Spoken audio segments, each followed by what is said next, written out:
I guess you're live. Yes. So I think we're live, and Yeah. we can introduce, I can introduce my friend Aleha to Mahbub, of course. So Sure, sure. Mahbub, you could go on with your work of sharing. I could Okay. introduce Aleha to everyone. It's like So you're saying, the and fact after that 5 minutes, it's here. Okay, Sajid, please. Sure. So Aleha is from Pakistan. She is the seventh best ESL speaker of WSDC 2020, and she is the semi-finalist, or she participated in the semi-finals in London for international public speaking competition. And she's an amazing writer, and she's a good friend of mine.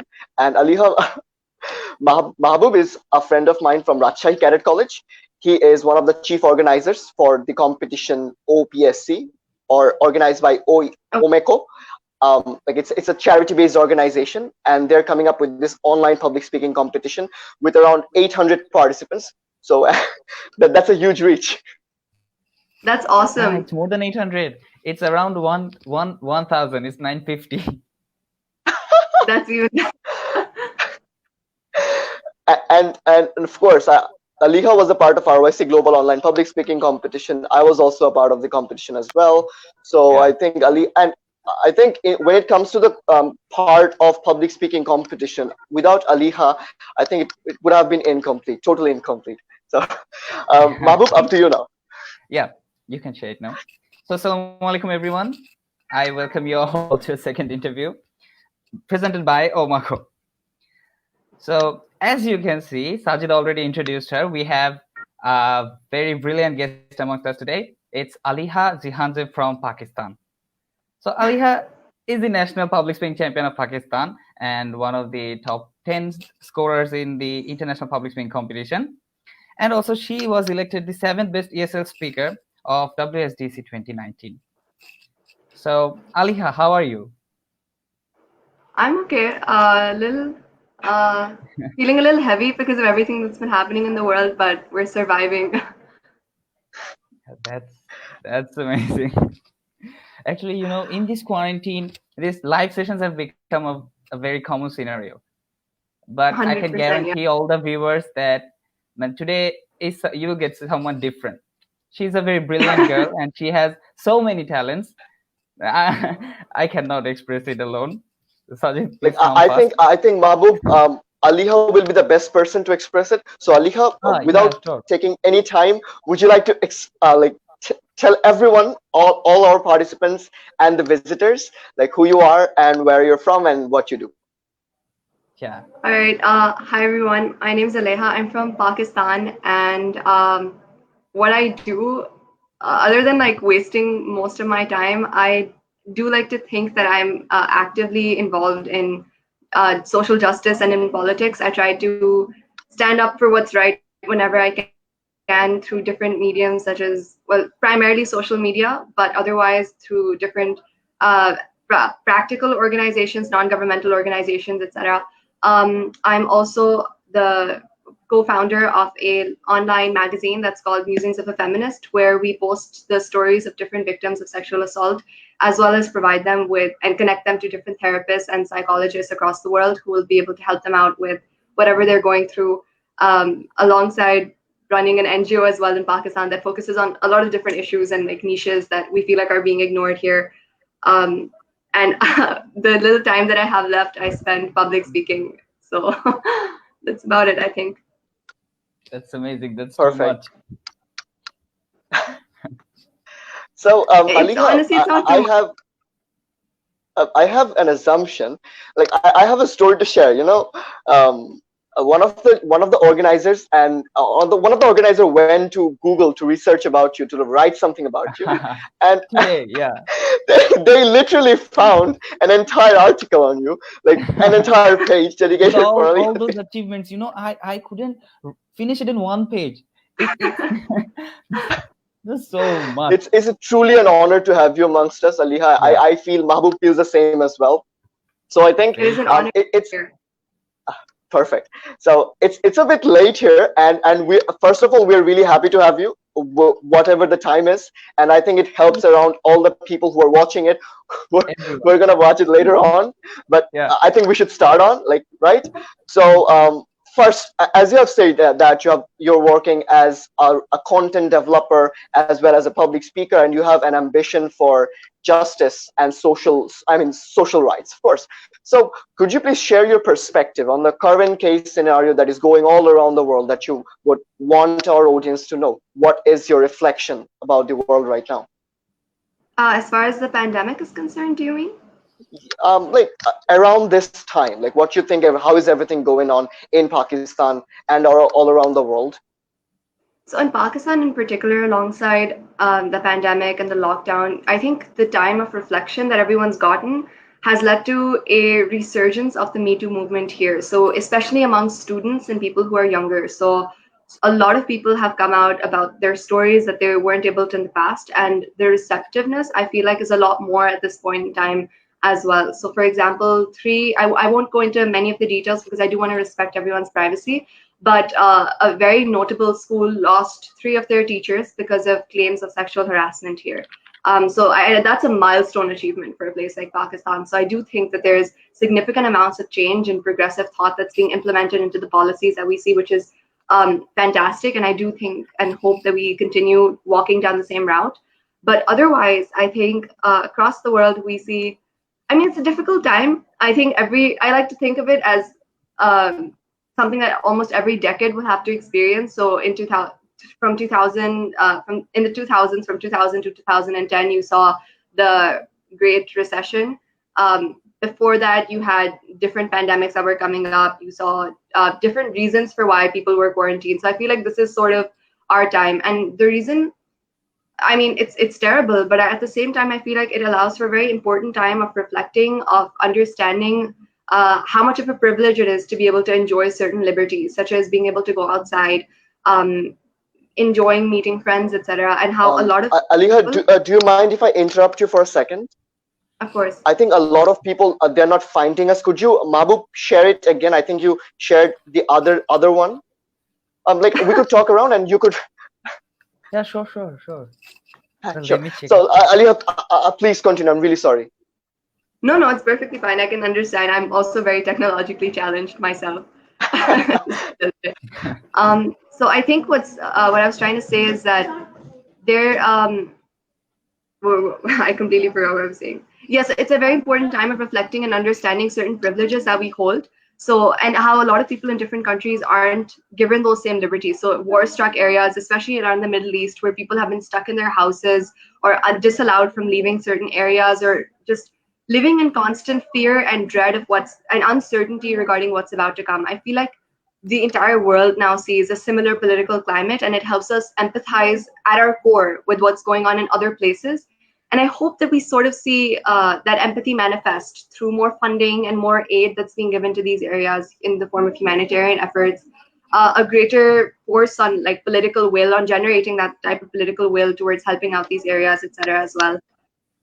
But you know what I think? At this point of history, I think that like the definition of globalization it's really challenged at this point because because of the pandemic.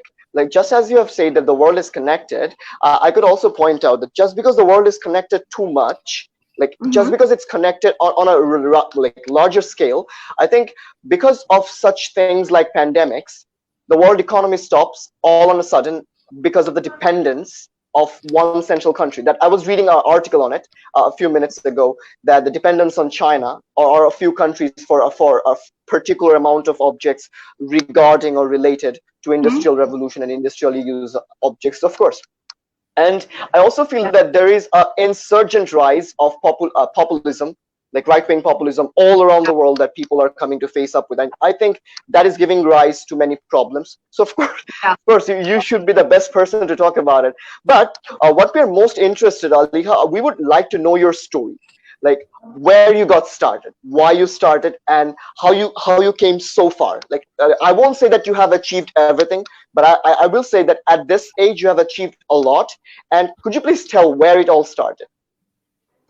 It all started with when I was in the 9th grade, which I think is like the first year of high school, if we want to talk about that in high school years. And my principal approached me, and I was a very quiet child, but she wanted me to join public speaking. And I was initially never interested in it because I feel like there's this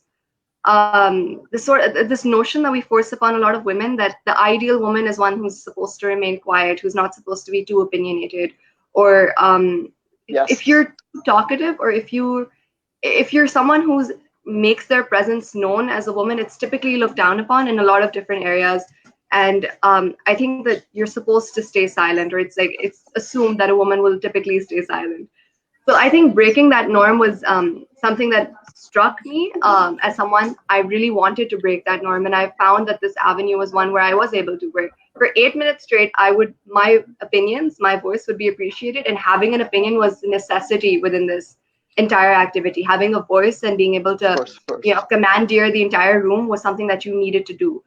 So it sort of gave me an excuse to connect to who I was, I think, and sort of be able to show that to the world as well at the same time, because I wasn't able to before this, and I found that it helped me.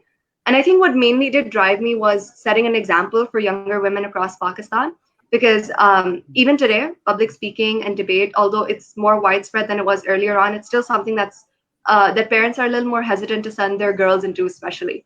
I think breaking that barrier and showing women that they can achieve what they want to, that it's not just, it doesn't have to be an activity that needs to be dominated by men. I mean, for just a random example, if you were to look at the number of international finals and the ratio of men to women in those finals, if you look at it in the early 2010s or even 2000, it would astonish you, because you would hardly ever see women speaking.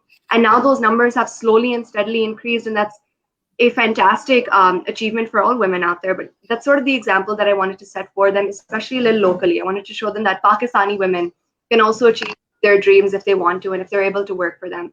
And it is something that you shouldn't ever set yourself as being unable to do. Okay, Aleha. Perfect.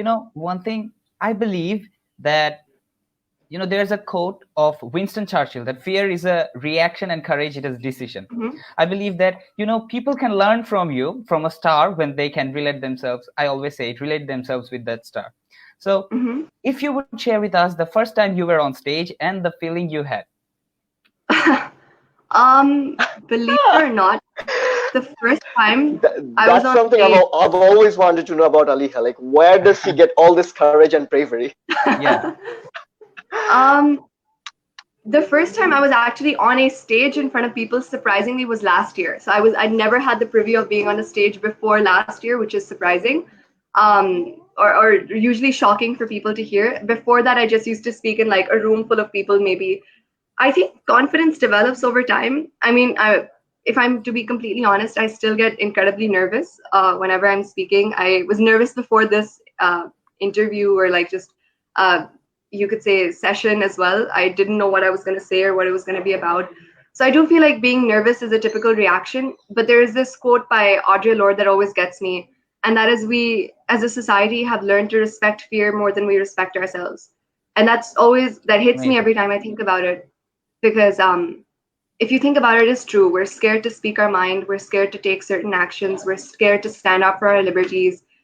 And that's mainly because we don't respect ourselves as much as we respect the feeling of being scared of something. So I think it's that always inspires me, that I can't bow down to fear. And there's something more important than fear that's driving me today. So it Amazing. reminds me of something, a quote. It says, "You have nothing to fear but fear itself." It's quite common. That's very pragmatic. Yeah, I like that. So I think we could move on directly to our mainstream of the show. Like it's the show is Learn Public Speaking with Aleha Jehanzeb, of course. So Aleha, like, we have a lot of new public speakers, and they face like gargantuan of problems. Like, they have huge amount of problems. So the first problem that they face is about what they should speak on, like the subject matter of their speech. So could you share a bit about your experience of like how you decide what to speak on when you get like a prompt or a theme, and how you decide that what subject should be the best one to speak? So I think just off the top of my head, something that's an answer that I would want to give is the best thing for you to speak about is something that you truly believe in or something that impacts you on a personal level. Especially if it's impromptu and you have nothing else to say and you don't have enough time. I think speaking from your heart, if I can use that cliched phrase, I think it does work because that's something you know about, that's something you care about, that's something you don't need to go the extra mile to do. But otherwise, I think other things that you can always think about is, so let's take an example of a prompt. Let's say, could you give me an example of a prompt? Yes. We The only search thing to amongst fear the is branches for no, not that one. We search amongst the branches for what only appears in the roots. All right. Okay, this is tricky. Let me think for a second. Can I give you a simpler one that you might be acquainted with? A lie has speed, but truth has endurance. Oh no! All right. So I remember for this. So I was actually very confused about what to write about this one, but I remember initially the first thing that I went for when it came to my local competition, and this is something that's always resonated with me, and I feel like resonated with the rest of the world as well, was the truth about warfare. So how governments will typically go to war because it's profit making for them, because they can then send in different military industrial complexes to those areas to extract oil, to take over land, to set up governments that favor them and their policies. So that was like the first speech I ever gave on this. And you I feel have like a lot of bravery, I should say. So here's what I think and how I think. I agree. Talking about war in front of a public audience, I think that takes a lot of courage.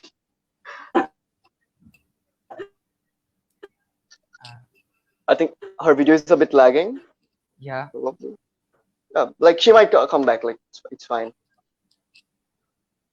Or we could talk about it. It's fine. I remember her speech.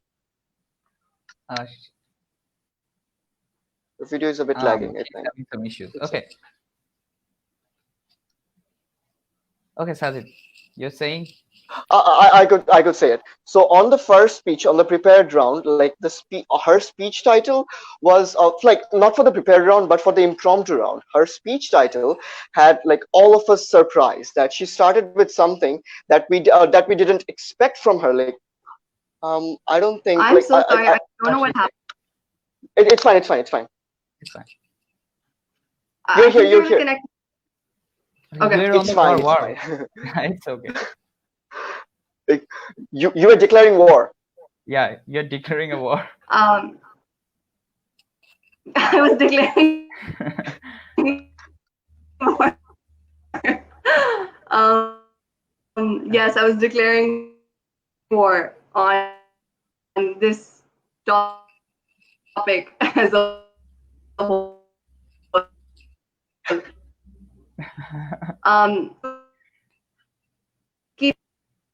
Different subcam and government includes politics. Then you can think about international relations. You can think about social issues. You could think about I'm pretty sure if you go through all of these different types of categories, you'll come up with something that means something to you. And usually the first thing that comes into your mind is something that you've been thinking about or something that impacts you in some way or form. So I would say the first thing that comes to your mind regarding a topic is usually the best option to take, because with public speaking, I've noticed it's more about, if you're confident in what you're saying, the likelihood of other people buying what you're saying is even greater. So I would take confidence over good content or strong rhetoric any day, just because I feel like it's easier for people to buy into. Definitely. So, I think I could definitely agree to that. You know, guys, yesterday I was searching in the internet how the statistics of public speaking fear. It's known as glossophobia. So you know what I found? In the whole world, 19% people fear public speaking more than death. I was totally That's really more than death, and in the third place it was spiders. So, Aleha, a huge amount of people I know, they ask you to. So how to overcome the fear of speaking, in this stage? They say that when they go in front of a lot of people, they just get shaky and they don't know what to do, what to say. So what do you suggest to them, how to overcome this thing? It's actually funny because I think about 2 days ago I got one of my relatives contacted me and asked me the exact same question because they had an interview planned and they were scared of going online. So they were like, "How do we overcome this?" And I sent them this 8-minute long voice note where I was trying to explain how to overcome the fear of Sajid, it's all right. speaking, and I don't know. I think our connection is a bit lagging right now. It did a good enough job. Aleha, if you can hear, we are very sorry. There was a connection problem. We didn't hear you that much. So if you could... Aleha, I think we're having a connection problem again. So after your 8-minute voice note. Yeah, you're available. You're available right now. Oh, I think she's coming maybe. Yeah. Yeah. I don't know why. Internet is a big issue, right? Like nowadays, it's all over the world. Yeah, you know, there are people from Afghanistan too. I do not know what's going on. There seems... It's all right, Aleha. You can take your time. It's totally fine. You know, it's fine. Like we totally understand this. Like, it's common to all of us. Every day, whenever there's a bit of a storm and the net connection, it's shaky. Like it's totally shaky. Yeah, it's fine. Aleha, when you're there, like we're gonna I don't know what's going on because like it's all right. It's all right. Okay, now you're audible. Yeah. Sorry. You're audible. You're perfectly audible. All right. Like, 8-minute voice message. 8-minute voice message. Yeah. I think it's a problem. Again. We have the provisions too, you know. This is freaky. That's all I'm gonna say. Am I Aleha, now? could you repeat again from the 8-minute voice message? We're really sorry for the connection problem. It's fine. It's fine. Oh no. I'm glad I stopped talking then, because I'm just gonna try to keep it short and sweet. Essentially, I think public speaking is more about the confidence that you have in your own self.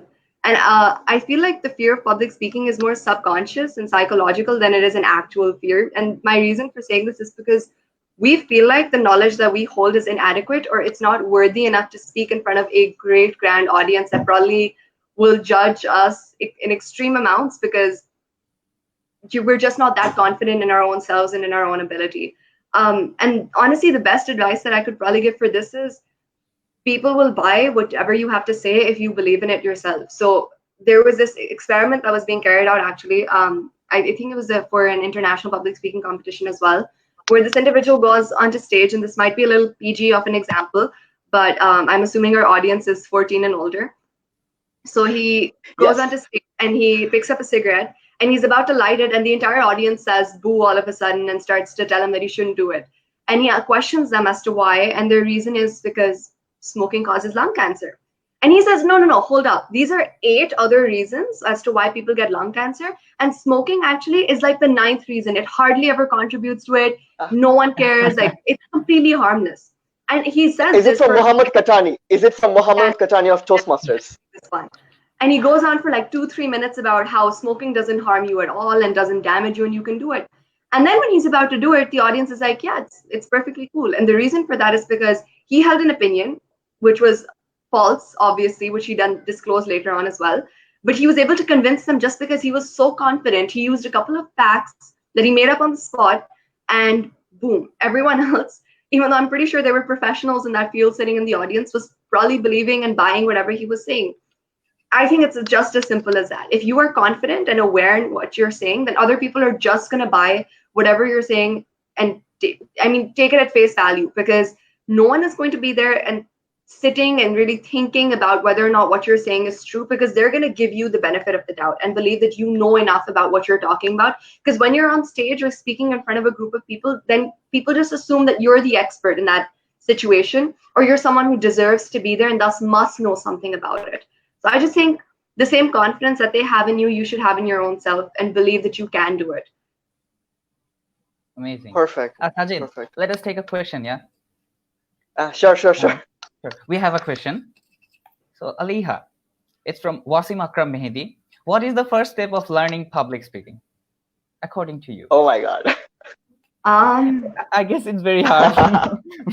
There's no definite. The first step to getting started is getting started. The first step to getting started. That answer, I'm just going to go with that answer. Because what is the first step?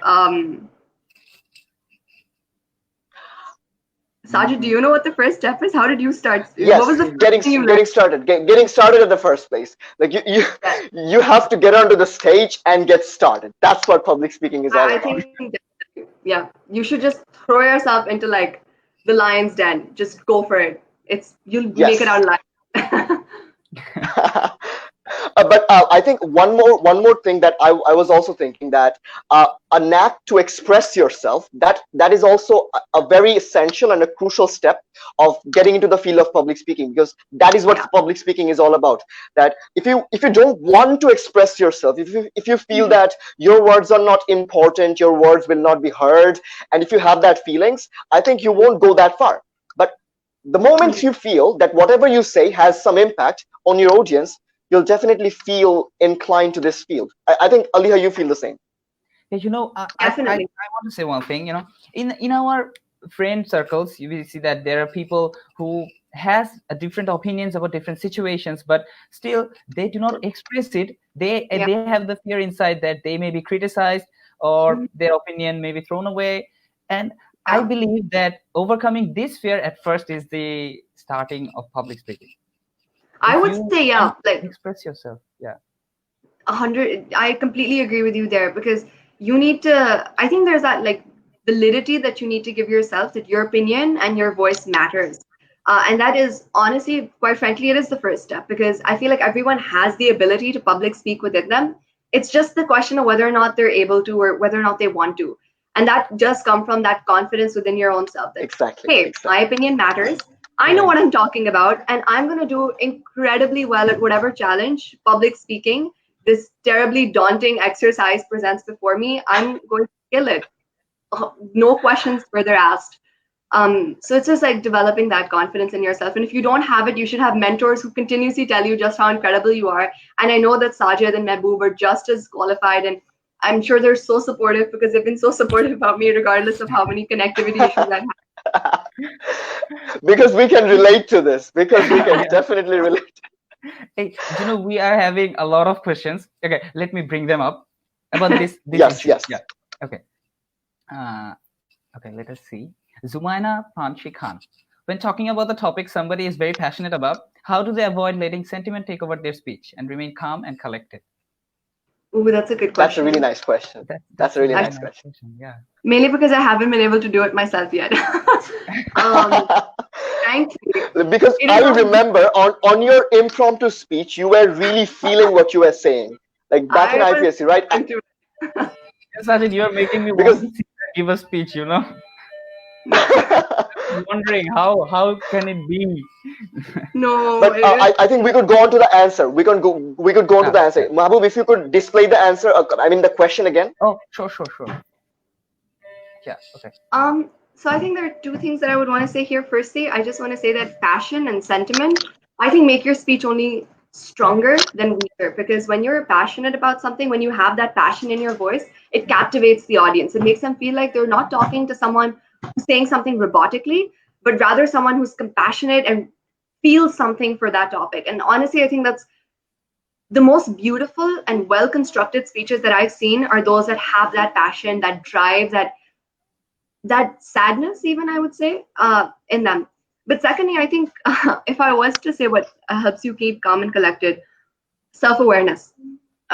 Something that I like to do is whenever I know that there's a topic that affects me and I know that I'm going to get carried away, I like to make little notes and pointers on a post-it or a small piece of paper, and they can literally just be very tone, or keep calm, or don't shout, or don't cry, or anything of the sort. And you just put them in front of you in a place where you're going to constantly look at it. And that self-awareness is honestly more than enough, because it's a constant reminder that stops you from letting your primitive instincts take over. So it's like you constantly keep on reminding yourself, just speak slowly, or do any of the things that you've mentioned. Aleha, can I oppose what you said, like your opinion? I have a small different opinion. You see, what Zumaina is saying is that she shouldn't let her opinions get her carried away. But you know what, we look in the eyes of the speaker when we listen to somebody. Is he or she believing, or is he or she feeling what he or she is saying? So Yeah. I feel that having that emotion in your eyes, I think that's somewhat important when you're speaking, because you really need to feel that you're motivated on that topic. So I don't think that you, like, getting too much carried away, that's wrong. Like shouting on your audience, that's wrong. But keeping it on the margin and expressing some of your emotions throughout your speech, I think that is important. Aleha, don't you think so? I actually entirely agree. That's the first thing that I said to this question, that I think that emotion, that passion is necessary for any speech. And I told Zomena, I believe that passion and speeches that have that sense of passion and like something that connects them to their topic are possibly the most beautiful speeches that I've seen. I mean, Sajid, do you remember at the public speaking tournament that we were at, the virtual one? The most impactful speeches were those that were delivered by speakers who were really feeling what they were saying. It was like they were actually in the moment and embodying the scenarios that we were giving them. I mean, being an actual freedom fighter and delivering that speech, for instance, with that voice and the shakiness and the tone and the fear. I mean, we were shaken up after listening to those. I mean, I had goosebumps all over. I was like, wow.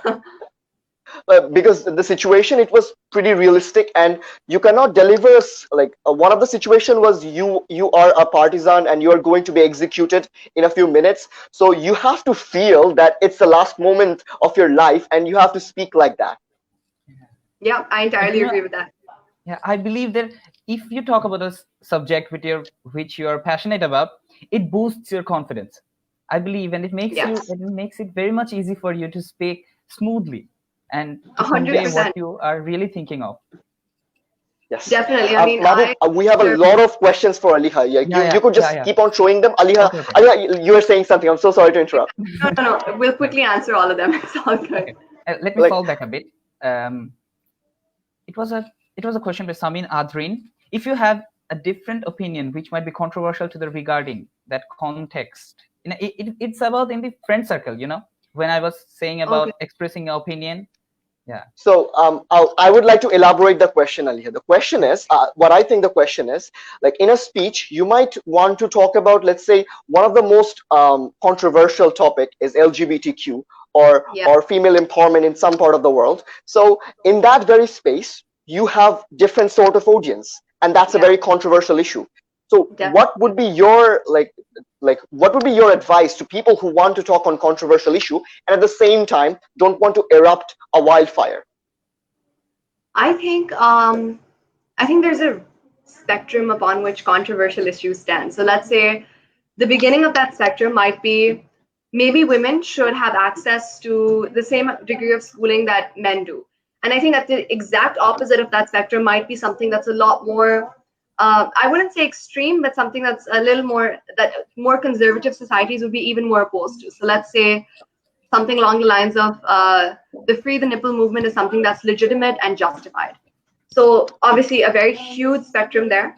But let's say I would start off with, like, let's say something that these people would intuitively be more inclined to believe, such as maybe, women, similar to everyone else, should have the same avenue to education, because what makes education something that should be divided on the basis of gender? I think if you start to bring up that conversation, it starts to spark other conversations, such as, okay, why do we think women are different? Or why do we not provide them with the same degree of rights? Or why are we so opposed to the LGBTQ community? Or even if you have a controversial opinion, I would say that's the opposite. So let's say if you have a controversial opinion that is slightly bigoted in nature, in a more woke, progressive society, in that case, I would say that I would say if you want to express it, it's similar, I would say, that you start off with not the most extreme thing, but maybe something that people would be a little more open to discuss in, of course, a respectful manner. Yes. So you could ask them if they're open to discuss it. You could ask them if they're comfortable with you discussing something that might be triggering for them. And then you can let them take lead of that conversation to some degree as well, while giving in your own opinion in smaller bursts, I would say, if that makes sense. That definitely makes sense. That What you know, what definitely makes sense. approach I would have advised. You see, in case of controversy, if you don't want to, like, you want to sound controversial, that's okay. Then it's up to you. It's your opinions, your stake, your risks. But in a case where you don't want to sound controversial and you don't want to like erupt a wildfire on yourself and on your spectrum, what I think you should do is you should let the audience decide. You should talk on both sides of the topic. You should talk on as many sides as you have, and then you should let the audience decide what they think of it. Yeah. Like, I think that makes sense to you, right? Yeah, 100%. Yeah. So we could move on to the next question. Okay. It's a question from GO3 Cross. What do you think I the know her. importance is for women to do public speaking? Like, you think it is a male-dominated field, or is it pretty chill?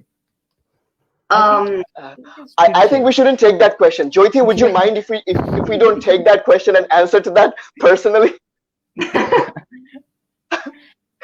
Aleha, like, you can answer it. I'm sorry, I was just joking.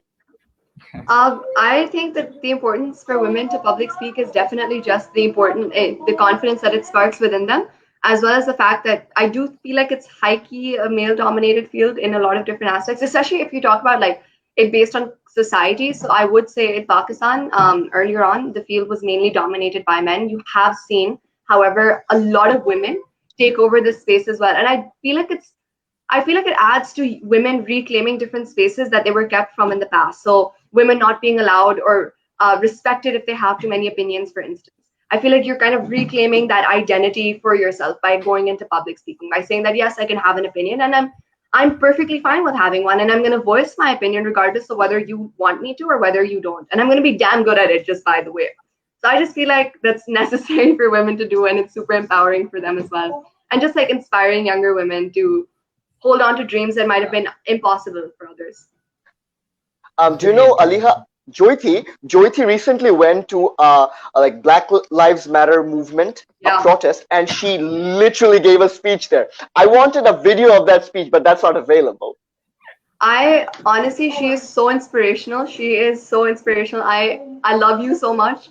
You are an absolute gem, and I'm so proud of the fact that I know you, because you are never scared to stand up. For those who do not know Jyoti Cross is the English representative of IPSC 2019, right? And she competed with us. She was an amazing speaker and a very good friend to me and Aleha as well.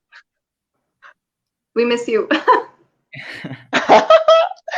That's the final statement. So we move on. Okay. Yes. Okay. People have so many questions for Aleha. Aleha, you would have to like stay for tonight, I guess. Okay. What if you find it really hard to form a distinct opinion? Well, firstly, I would say, do you need to have a distinct opinion on something? Because I don't know if it's relevant per se. Am I audible? Yeah, you're audible. I'm sorry. Okay. So I don't know if it's really relevant to have a distinct opinion in a lot of instances. Sometimes I would say distinctness might make you seem like, you know, you're different from the rest, but it also can make you seem really ignorant. So let's say, I don't know why there's this trend, but apparently there's this trend that it's nice to have an edgy opinion, whatever that means. But in my opinion, that trend is sort of counterproductive, because it usually just leads to you maybe offending someone else and their beliefs and their identity. I don't know who's having the connectivity issues this time. I hope it's not me. It's Sajid. Sajid is, what do I say? I don't know what he's doing. I think he's drinking water. But if you do really want to have a distinct opinion on something, research is your go-to. And I would say research, the way I used to research was like, I used to go to Google. I used to type up, let's say I want to type up right-wing populist leaders across the world, and I would leave it at that, and then I would read different like sites such as The Guardian and CNN and all of these different websites and news channels. But that's so restrictive in nature, I would recommend that you try out Google Scholar, which links you to different research papers, which are a lot more academic and opinionated in nature. So they will lay out facts, figures, collect data for you, and they're written by actual academics who know different fields and have done years upon years of research into them. And if you're worried about like payment plans, etc., a lot of them are free. So if you really want to form a distinct, informed opinion, I would recommend that you try out and try reading different academic research papers on the particular subject matter. You know what, Aleha, I would like to add something to that, if you don't mind. Of course. For forming a distinct opinion or giving a speech in the first place, I think what we need to do is we need to be clear about our opinion or our view towards that topic, that what stand do we take. If it is like a statement, then do we agree with it or do we disagree with it? So to feel that, I think I first go to different places where we can find individual narratives or stories about that very specific incident or that prompt. And then I try to form my own opinion based on different narratives so that I can feel that very topic, even if that is from a distant part of the world, that is personal to me, so that I can have some incentive to research and speak on it in the next step. I entirely agree with that. Yeah. Yeah, I also agree. Yeah, we could move on to the next. Perfect neutral point of view. Yeah. Yes. From the people who are suffering, actually. Okay, let us move on. Okay, we have a question. Okay. While speaking from my own ideology, thoughts, and observations, how can I make the audience feel the same way I feel about that topic? Emotion. I think, Sajid, we were actually talking about this the last day when we were deciding what to do about the finals. And we came to the conclusion that there are 3, I think, different categories into which you should divide your speech, or was it 4? I'm not sure. Yes. One is emotional rhetoric. 3? Yeah, it was rhetoric. Yeah. So rhetoric is essentially the most important tool, in my opinion, to appeal to the most intuitive feelings of an individual. So that is your emotions, fear, anger, sadness, happiness. That is the first step of connection that you're going to make with the individual who's listening to, and which is why I think that using rhetoric that is powerful is so important for anyone during their speech, and having that style to back that up. And by style, I just mean making it seem like you really care about what you're saying. I think that's the first step, because when you care, then other people are going to think that it's something worth caring about, versus like listening to, let's say, someone talk in a very robotic fashion. I mean, you'd probably fall asleep in the middle. Secondly, I would say facts and figures and like realism. Ground everything in the real world, and people will feel like what you're saying isn't far off from what reality is. So if you weren't to give examples, let's say, I would say the problem then becomes people start to think it's too far-fetched, or it's not something that can be applied to the world that we live in. But when you start to ground it into reality, that is when it seems like a more realistic approach than, let's say, something completely far-fetched. And lastly, I would say draw conclusions to everything that you say. Conclusions, and they should be linked to how they can impact individuals regularly. So that is to say that the more you humanize your argument, the more people are going to want to believe it, because they can see themselves being impacted by it. So I think an important way to do this is, instead of just saying the economy suffers because GDP is lost, as like just a general example, GDP drops, you can maybe, and if you want to explain how this is terrible to people, maybe they won't understand it if you say it like this, because not everyone is an economist who knows what it means. You can maybe instead say, when the economy drops and falls, or when your GDP drops, it usually means that people are going to be left unemployed, and they're not going to have enough money to take home. What that means is that families are usually left without adequate amounts of means to feed themselves and their children and whoever they need to support, and how that limits the amount of like privilege and standards that you can attribute to your life. I think that just humanizes that impact for a lot of people, and they feel like this is something that could happen to me, and thus it must be important, if that makes sense. That definitely does. Like, do you have water around yourself? Like, you could take some water if you want, Aleha? Yeah, sure. I would love to actually. So I would like to add something as well. To what Aleha said is that sometimes we use a lot of logos and informations in our speech, but we do not make them feel, or our audience feel, that those information have a real huge impact on the people who are listening. So I think whatever the information we are using, that should be made relevant to the people who are listening, to make them feel that this topic has some importance. Let me use an example to it.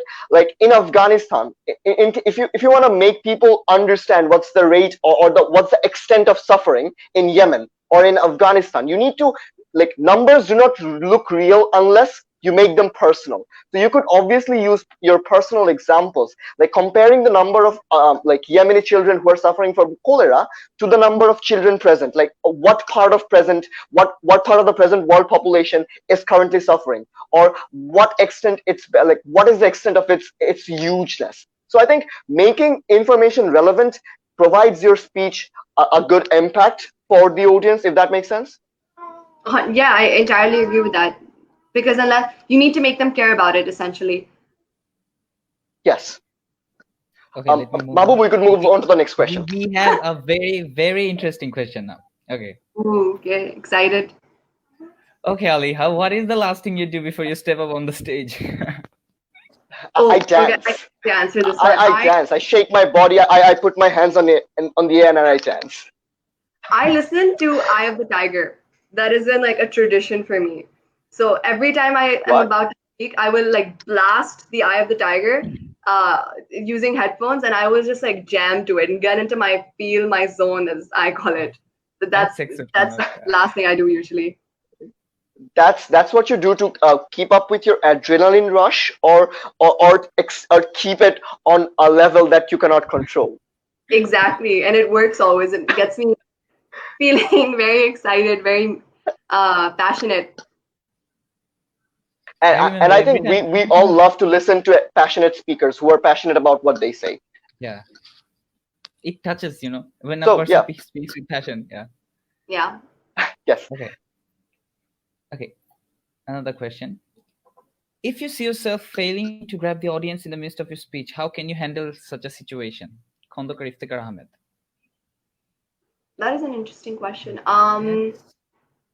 So I would not suggest changing your topic in like the dead center of your speech, because I think that's strategically poor. But what you can do is you can speak in a different manner. So let's say if you were speaking really loudly before, you can all of a sudden use a tool that many public speakers use, which is to grab the audience's attention, which is to say one word in a really loud way and then just pause. So let's say if you're talking about the Black Lives Matter movement in the United States, or how zoos should be banned across the world, and in the middle you're like, okay, everyone's zoning off, oh my god, what am I doing?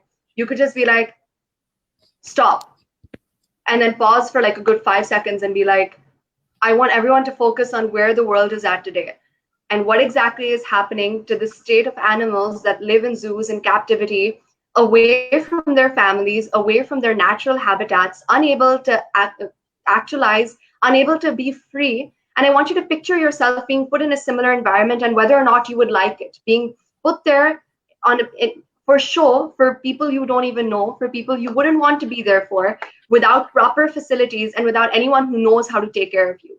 And I want to ask you if you would like being put in such a situation. And honestly, if you just... I had known that Aleha is a women rights activist. Now I see that Aleha is an animal rights activist as well. What is there for me to figure out again? Like, tell me, Aleha. Honestly, that was like so bad. I'm not even gonna lie. That was the worst speech I've given in my life. So please, I think I can be better than that. I'm sorry if I disappointed any of you, but I just want to say that, like, so you can use something like that. If you use the word you when addressing the audience and giving an example, it usually helps them understand what you're trying to say. Or if you say stop all of a sudden, and then you vary your tone in some way. If you're speaking really softly and you speak loudly all of a sudden. If you're going really fast, but then you decide to go a little slower because you want to engage your audience on an important point. Just like, I think style is like your friend there, because it's how you're communicating whatever is in there to whoever is listening. So I think varying that is the best way to make them listen to you.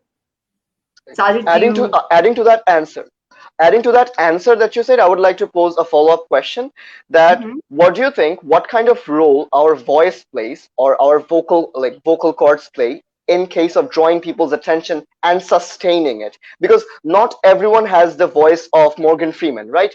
Not everyone's voice is really captivating. But how can we use whatever the voice we have to capture the attention of our audience? What kind of intonations and voice modulations do you use? So I just want to be like a little frank here and just say a lot of people have told me that I have a very annoying voice. I don't know if that's true. I can't listen to myself. I would like to give them the benefit of the doubt and assume that it's true. Lie. They lied. Totally lied. Who knows? I mean, maybe to each their own, I guess.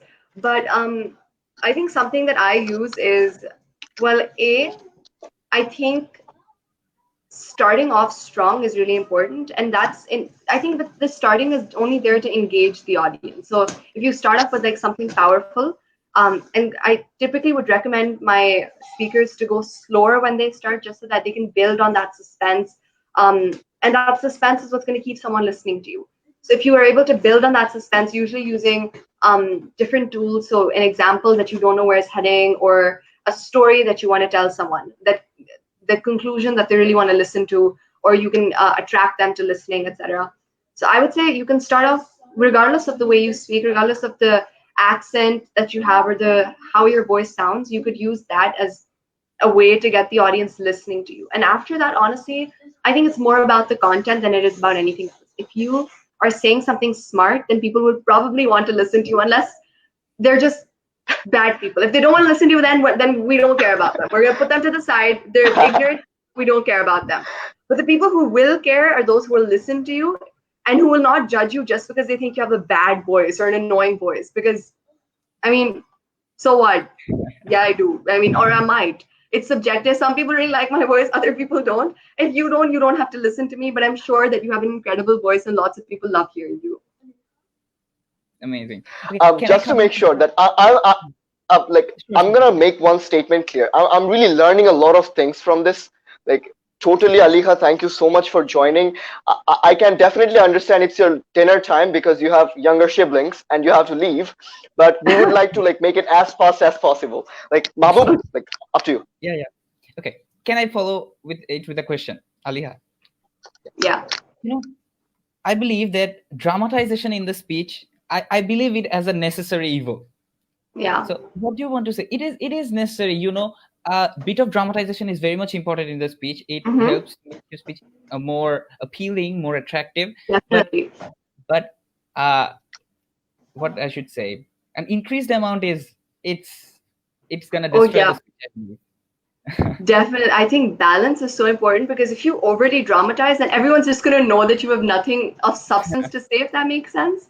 And then it's just like rhetoric upon rhetoric. And honestly, I think everyone gets tired of hearing the same type of thing over and over again. I mean, if you're just going to stand there and tell everyone a really sad story for 8 minutes straight, by the third minute, I would say people are just going to say, we really don't want to listen to the same thing over and over. So I would say switching things up is really important. You can dramatize for the first 2 minutes, but then maybe you could go a little factual and a little more academic. Maybe you could reference some arguments that people have made, or some articles, or a fact, or something of the sort, to keep things interesting, to keep things not monotonous, essentially, and just engaging your audience on all those different fronts. Yeah. Yes. Aleha, just to let you know that we almost had 100 participants. That's how much it reached. Yeah.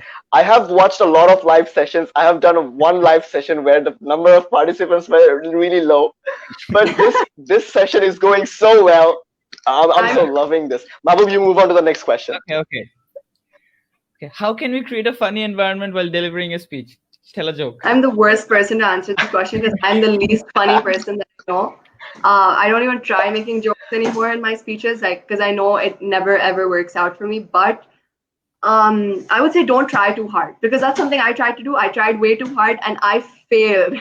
And it's worse, because I would rather someone not try to be funny than someone try to be funny and then no one laugh, and then you're kind of just standing there very awkwardly, not knowing what exactly to do, because you've kind of made a fool of yourself. That's a very bad situation when you tell a joke. It was horrifying.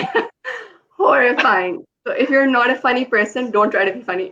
If you are a funny person, do whatever comes naturally to you. Honestly, if you want to make a joke spontaneously, go for it. And people most probably won't even care if it's informal. They'll most probably laugh and be like, this man or this person gave us something to laugh about, gave us something humorous. Yeah, we like them. And they're not going to care further than that. But if you're not funny and if you try being funny, then people will be just I would like to add something to the point that you made about making a speech funny. So I think you have watched a lot of comedy shows and things like that.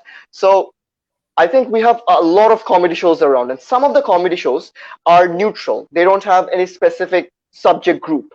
So when we are talking or when we are making fun or when we are doing the comedy based on a subject group, let's say for example, like people who use Facebook a lot, or on if we want to cut that down, girls who use Facebook a lot. So you might also understand that at some point that is being like that is going to a point where it's becoming sexist. So do you think that comedy should comedy has the right to include a subject group as their potential audience? I mean, potential victims, of course.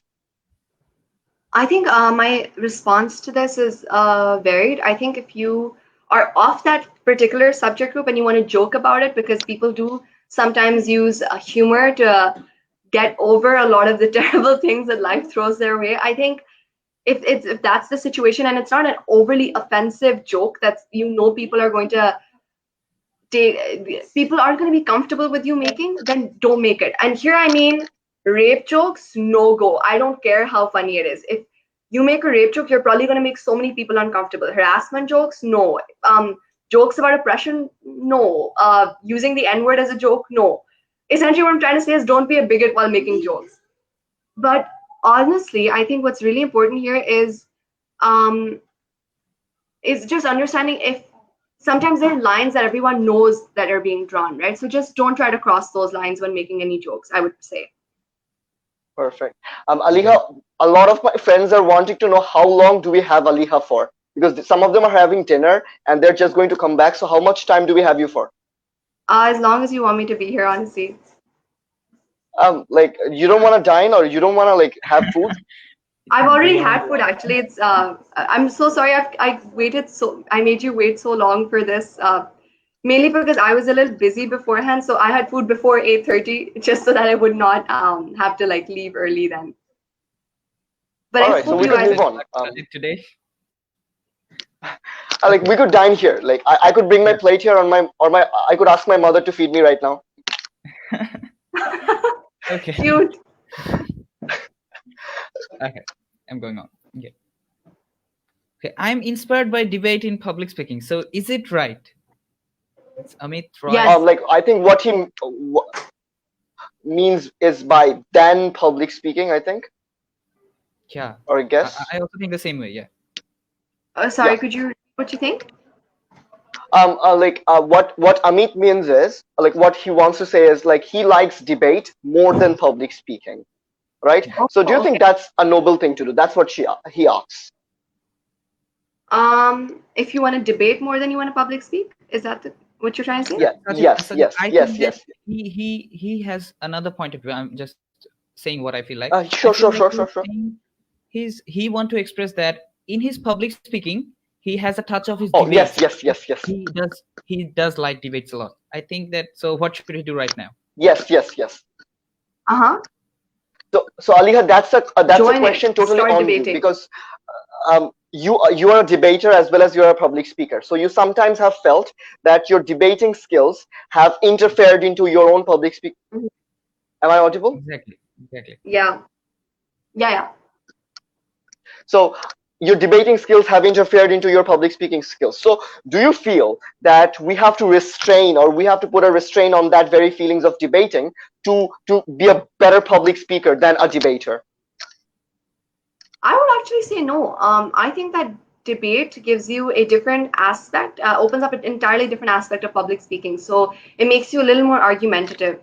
I would say, however, that you will need to tweak it a little bit because I went from being a debater to then being a public speaker. So I had to learn how to cut down on the argumentation, because in debates they don't really, I mean, rhetoric is important, but not that much. So even if you give a speech without rhetoric, it's probably fine, and you'll still get the points that you would usually get without the using that rhetoric too.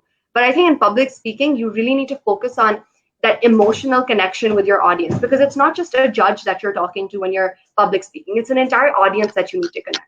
And I like to think of it as music in the form of words, or dance in the form of like the language that you're speaking and the way you're communicating with your audience. So if you just need to master it in that sense, you need to make sure that you're captivating them through the way you're speaking, your body language.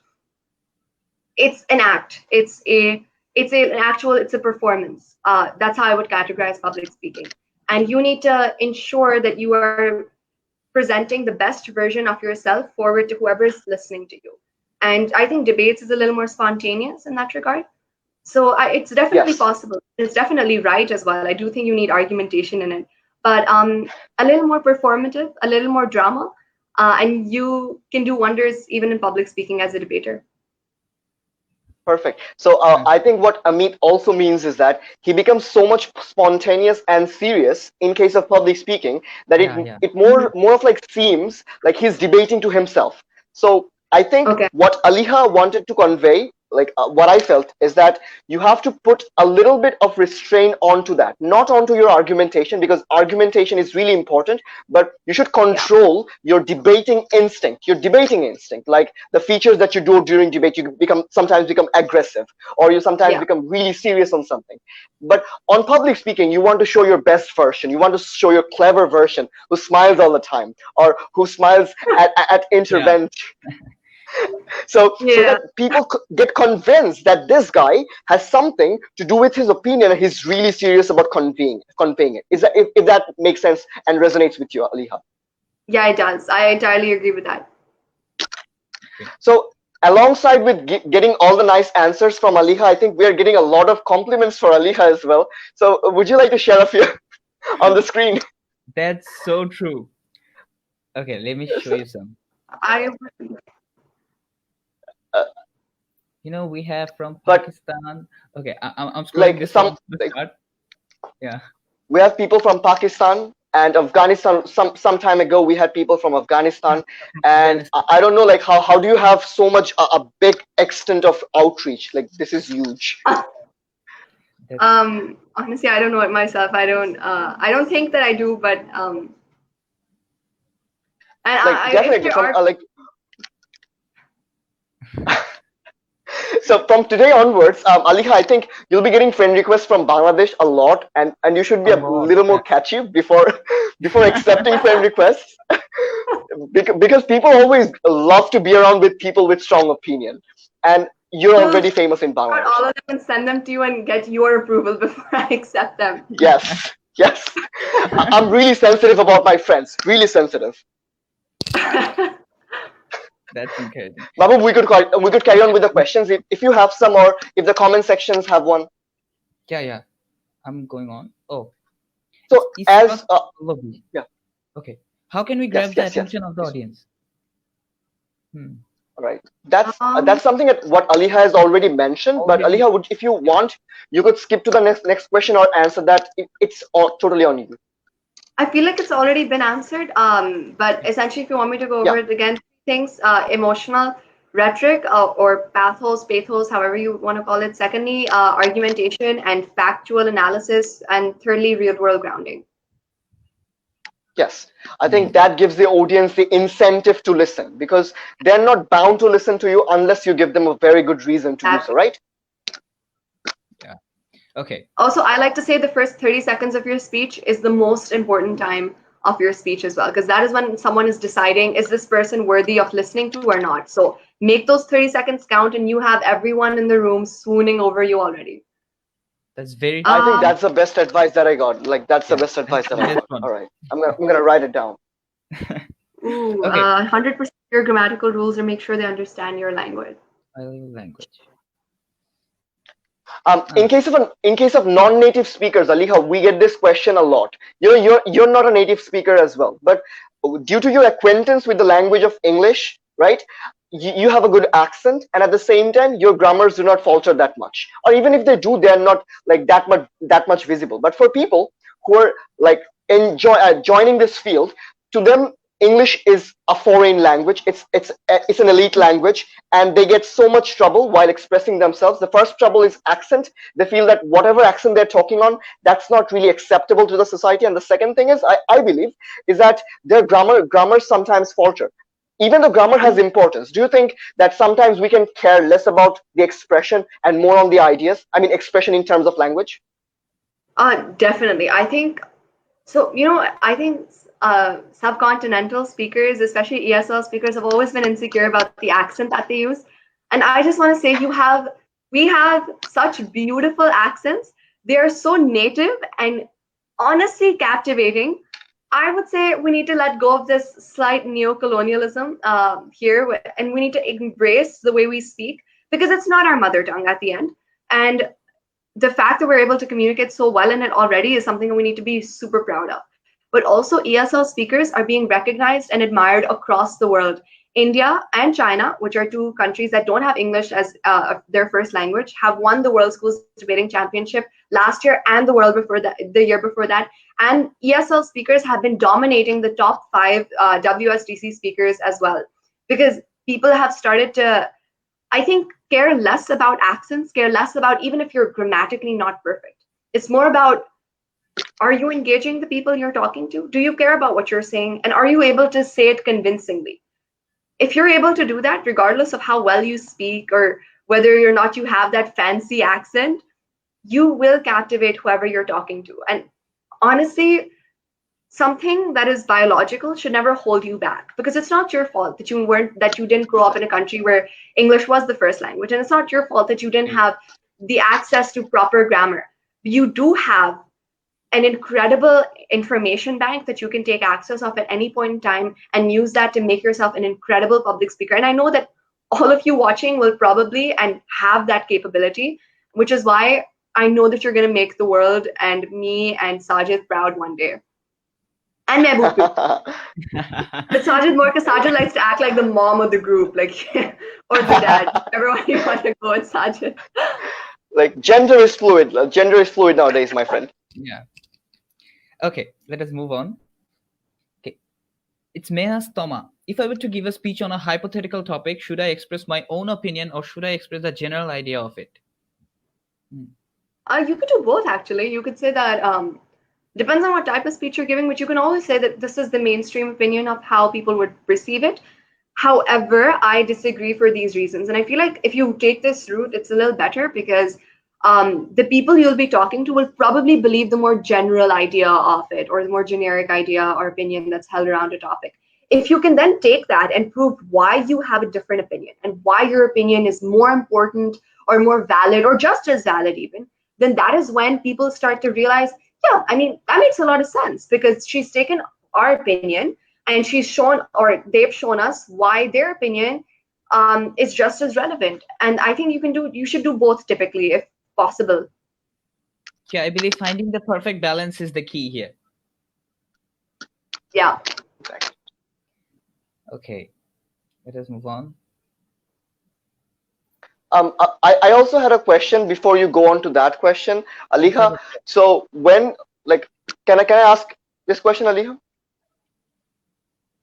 Sajid, do whatever you want to. All right. So, like, but I have to think before I do, right? You're the guest of honor, so I have to think and take your permission first. So the question that I have, it's really simple. You know, whenever you talk, like, let's say, for example, you got a topic 15 minutes ago. It's an improvised speech, and you have to generate a new idea, like, within a matter of seconds or within a matter of minutes. So you cannot necessarily come up to an idea all on a sudden. You do have to have some previous backings to yourself so that you can express them.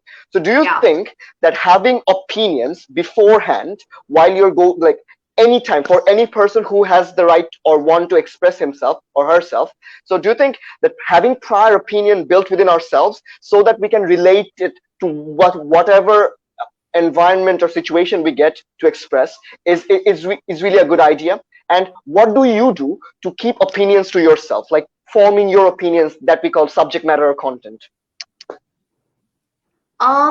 I would say I think it's definitely important because I think that opinion leads you to do a lot of research because the only way you can formulate that opinion is probably through reading up about it. And in the process of that reading up, you can always also find the flip side to that opinion, what other people think on the converse, which is why you're able to argue both sides a lot more convincingly. Because think of it this way, there's a reason you as an individual chose one opinion and not the other. And you just need to convey that to the audience and make them believe in the same thing. So I would say if you have an opinion, if you believe in it sincerely, then that's even easier for you to do just because it's what you're already doing and practicing in real life. So you just need to prove why that opinion is one that you believe in and not the other opinion, which you probably also know about.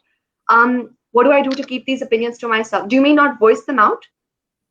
No. I mean is what do you do to increase the amount of opinions that you have each day? Do you read or do you watch something? Like, what's your personal viewpoint about increasing your own content of opinions? I do a little bit of both, honestly. So I will read. I've stopped reading the news per se as much as I would before. My reason for that is because I found I found that I like research papers and academic papers a lot more. And so that's just like a personal preference. So although they're longer and it takes me longer to read one, it just gives me a lot more insight and a lot more depth into the subject matter that I'm reading. So the news, research papers, but I also love to watch. I mean, these are cliched, but the Patriot Act with Hassan Minhaj, John Oliver, Last Week Tonight, all of those things, like I think I think what they really do, instead of more than just increasing your knowledge base, they teach you how to talk to an audience. You can, you know how Hassan Minhaj will conduct himself when he's speaking to a crowd of people. Because when you think about it, if you continuously only get your information from reading, there's this sort of disconnect in you voicing that information because it's in here, but it's not coming out through here properly. I think that's what these individuals who are on talk shows and who are news anchors, they teach you how to voice those thoughts in your head in a way that makes them captivating for the people who are listening. So maybe you've picked up on someone's sense of humor, or the way someone pronounces something or says something, or their enunciation over a couple of things, etc., and all of those different things. Perfect. So I know an interviewer like I also like, and he's a TV reporter as well from Al Jazeera. Do you know Mehdi Hassan? Yes. I like him. I like him a lot because I've watched all his shows on Head to Head. He went to Oxford. I believe he was the president of the debate society there. I think so. I'm not entirely sure about this. Yeah, he was, right? Very inspirational. So, Mahbub, you could go on with the questions. Okay. Which one is better in public speaking, citing various examples or explaining a few situations? Ooh, I would say explaining a few situations, because if you had to choose between the two, I wouldn't go overboard with examples because examples don't really prove anything. They can just support whatever you're saying already. But I think explaining situations, the analysis that is required to prove or to help the example support it. So for example, this is the way I would structure an argument typically. I mean, there's obviously the emotional rhetoric, etc. All of that aside, there's the claim of the argument, which is typically what the thesis of that argument is. There's the analysis of that argument. And in this analysis, it usually looks like reasons as to why this argument is true, reasons as to why this argument is important, i.e. its impacts, and then examples of it as well. Examples will come at the very end just to say, hey, everything that I just told you, like 3 minutes worth of content, this is true because it happened here, here, and here. And that's about it. Example of situation-based analysis is important because it helps you identify the analysis that is needed before you get to that example. Because frankly, if you just say an example, I don't know why I need to believe that example or why it's true. I think explaining that process and that mechanism is so important because it helps you prove your point even further. And I think that's what situations will help you do even further. Perfect. Yeah, I guess all the explanations should be backed up by examples because examples only can help the audience to relate themselves with the explanation you made. Yeah. Okay. Aleha, I think with the amount of answers that you're giving our audience, they would really love you to be physically present in Bangladesh somewhere. So when you're coming to Bangladesh? Oh, whenever you're sending me the ticket. Uh, like I think that might take a long time, but I'm gonna send that soon. Okay, Sajid, let's move on. Yes. Okay, it's from Afrin Rahman. I want to talk about women and children in future. I think public speaking will help me. I am 13 years old now. Can you suggest me a platform for me from where I can start? It's very encouraging. Sajid, you She's want to 13 years promote your old. own thing here? Yes. Like I want to promote. Like you see my child, or you see my friend, 13 You years see, old friend. You see, the thing that you have inside yourself, the knack to express, that's really uncommon within people nowadays, because nowadays people feel that if I have my stomach full, if I have my pocket full, I'm okay. But the incentive to work towards people, I think what makes a complete human being, the people who do not have the expression to talk for the oppressed, to talk for the people who are not talked for, I think they cannot be considered as true human beings. So the incentive that you have, that's truly amazing, and it's totally respectable that you came up to the live session of Aleha Apu. Aleha, do you know what Apu means? I'm sorry? What Apu means? Apu, APU, Apu. Aliha. No, I don't. What does it mean? Aleha Oh, Apu do you is mean sister. this? Yes. Yeah, so we say apa here in Pakistan, so Oh, you say like we apa. Okay, also say Appa. We also say Appa. We also say Apa and Appa. Apu. okay. Yeah. It's very So similar. you came up to yes, you came up to like Afrin. You came up to Aleha Appa or Aleha Apu, and that's I think the first step you have taken, and you're already there about expressing your opinions. So I think the next opinions shall be coming up from Aleha Appa. I definitely agree with what Sajid just said, and just adding on platforms. Sajid, could you help her find a couple of platforms? Is she from? If they Okay, how about net off koro to, tomar net.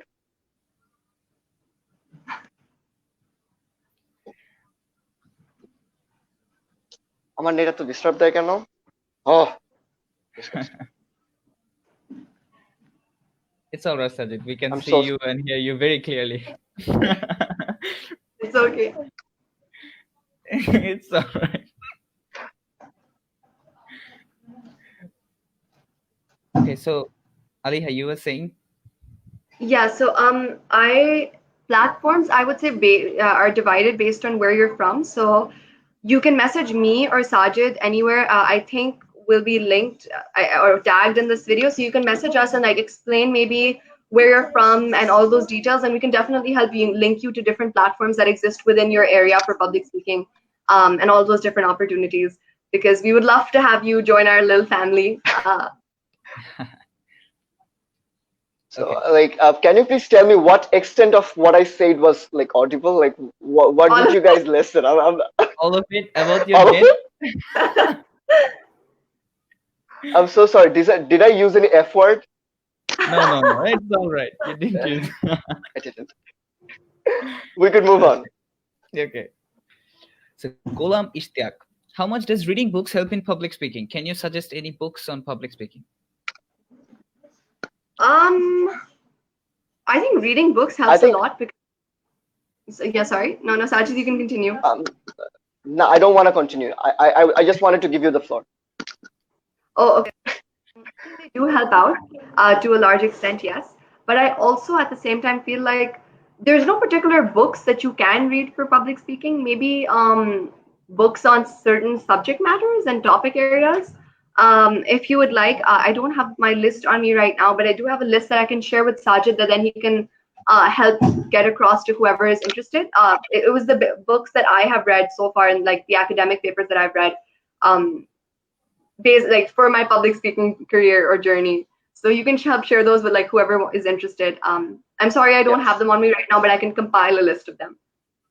And about the book on public speaking, I think what he meant was that he needs a few books which might be helping him forming opinions, and I think any kind of book which has relevance. But you know, like when you talk about dystopian books, or like, did you read Margaret Atwood? Aleha, did you read Margaret Atwood's Handmaid's Tale? Yeah. So that's a dystopia. It's really beautiful. I really liked Offred, and she's a desperate character. But you see, about any book, if it is a science fiction or dystopian novel, whatever it has some backing of like logical backing of it from what is Yeah. happening currently. So that helps you out entirely. And I don't think that has anything to do with like any specification on what book you should read. What you should focus on is whenever you're reading a book, you should form an opinion on that book. Like you get to understand what that book was on. Like you get to understand what were the important contents of their book that you need to remember and that you Yeah. need to internalize. And about a book on public speaking, I would definitely suggest, I don't know, Aliha, if you have heard of it or not, there's a book of Dale Carnegie on public speaking. I have not heard of it actually, but I will love to check it out after this. Yes, Yeah, and there's another book that awesome. called TED Talks by Chris Anderson. Chris Okay. Anderson's TED Talk. Like that's also a Alright. good guide to public speaking. I think that's good for anyone else. Yeah, I guess I love that would explain public speaking the perfect way.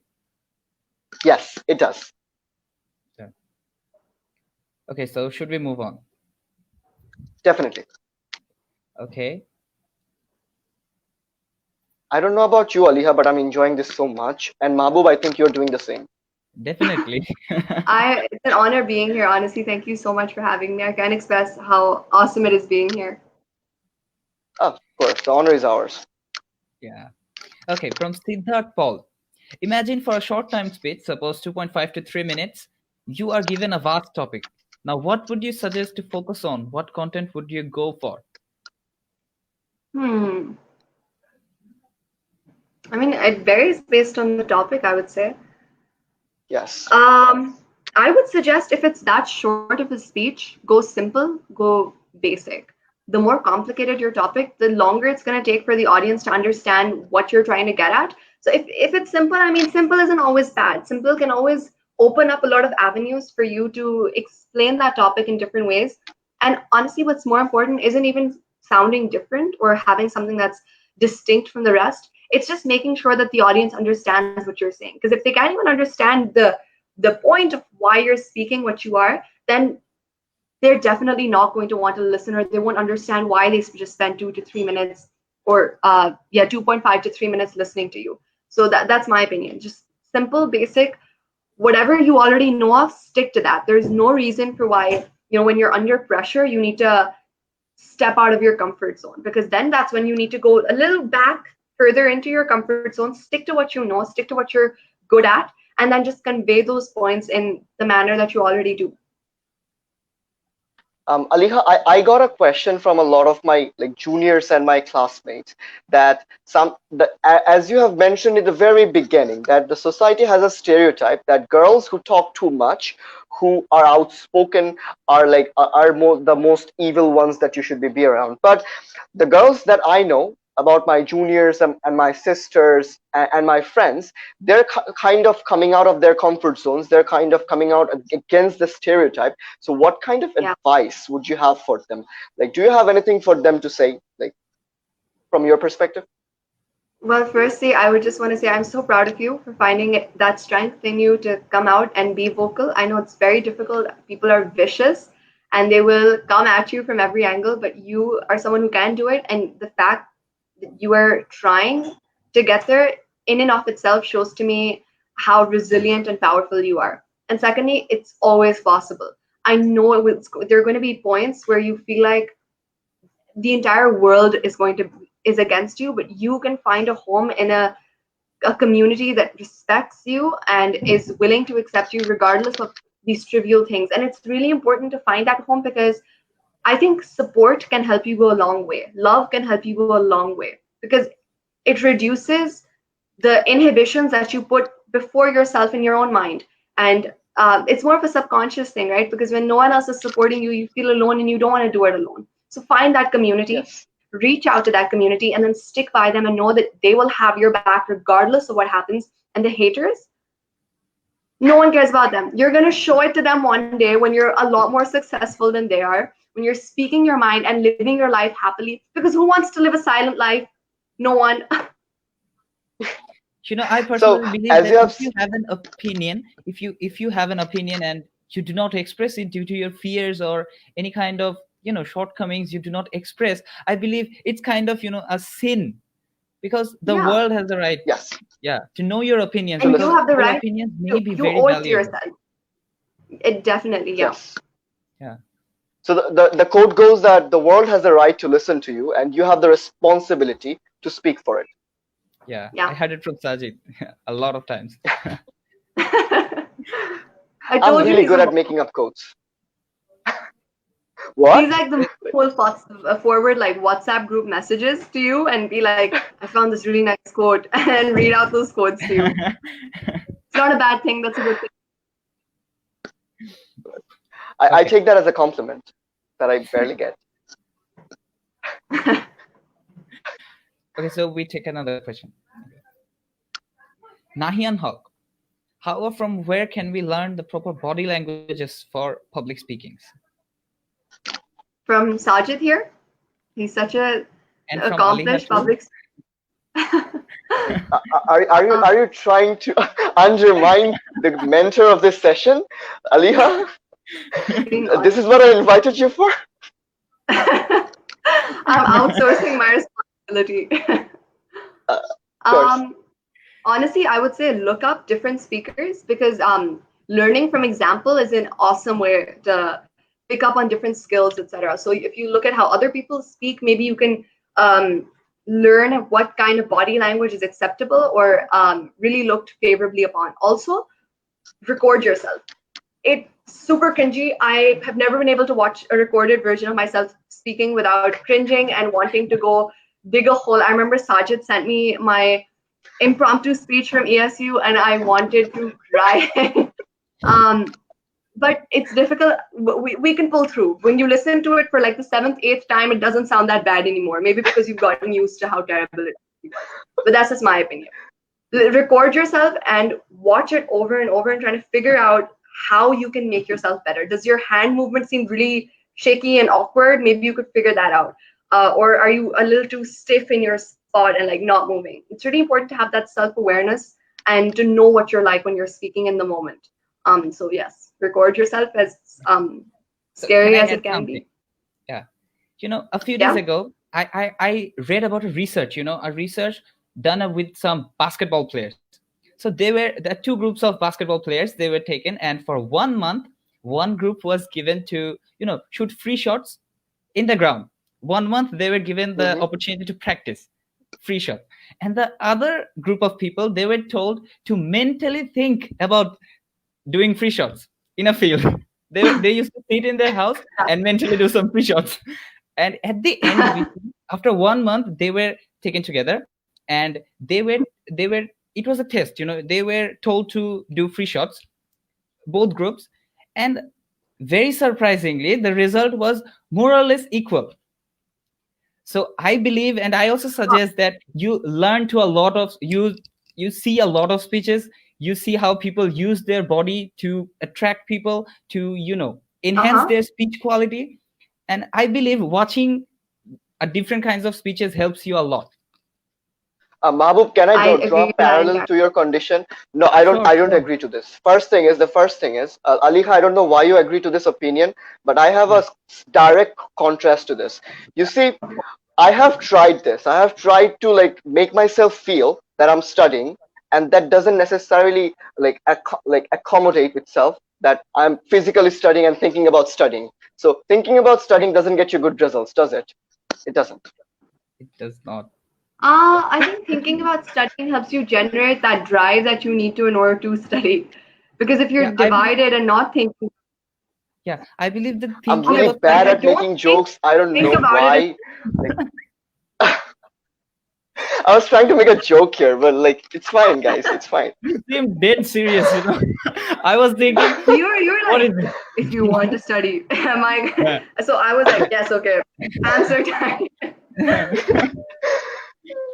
That was very nice acting, Sajid. I appreciate. No, that wasn't. But about the recording thing that Aleha said, I would definitely agree to that, because you are the person who can recognize what are the mistakes you have, and your best friend or a friend that you trust who will be providing you constructive criticism on where you can improve. Because sometimes you feel that you're doing good, but if you're not sharing it with somebody else, they might feel something that you never felt. So I think that's also Yeah. important, letting other people see you. And if you're doing like Aliha, I think you have heard of cadet colleges. Pakistan has cadet colleges, and Yeah, yeah. Bangladesh has cadet colleges as well. So in cadet colleges, we stay in a room, and I'm really thankful to my roommates who really taught me what are my mistakes, for whom I could go to the international rounds to meet you guys. So they were the people who used to listen to me all like throughout the night up to 2 or 3 a.m. and tell me where should I improve and where my mistakes are. So I think not only recording yourself, but also letting other people see and evaluate is also an important part of learning where the Yeah. problems are and where you can improve. I agree with that entirely. Yeah. Mabu, we could go on. Yeah. Okay, from Samina Trin again. Aleha, what's your opinion regarding MUNs? Because they solely don't concentrate on public speaking. Aliha was the Secretary General of an MUN, I guess. How do you know this? And then the list goes on. Google. How is this on Google? Because you're on What? Google. Okay. Tell us about it. I think MUNs help you with research a lot, and MUNs will help you speak in very spontaneously in a short period of time as well, because you only have to speak for like a minute. So they help you say whatever you want to in a very concise manner. So I think they're great if that is what you want to do. They're not really my style, and the reason I am not extra fond of MUNs compared to other styles of public speaking is because I feel like they require me to be a little too social, which I sometimes don't like to do, because there's the unmodeling and then there's the socials and there's all of that.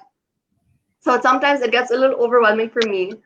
But if you enjoy that, and if you also like, I end up, I don't know if this is just MUNs in Pakistan or like if this is everywhere, but people really scream, and you also need to really scream back in an unmoderated caucus.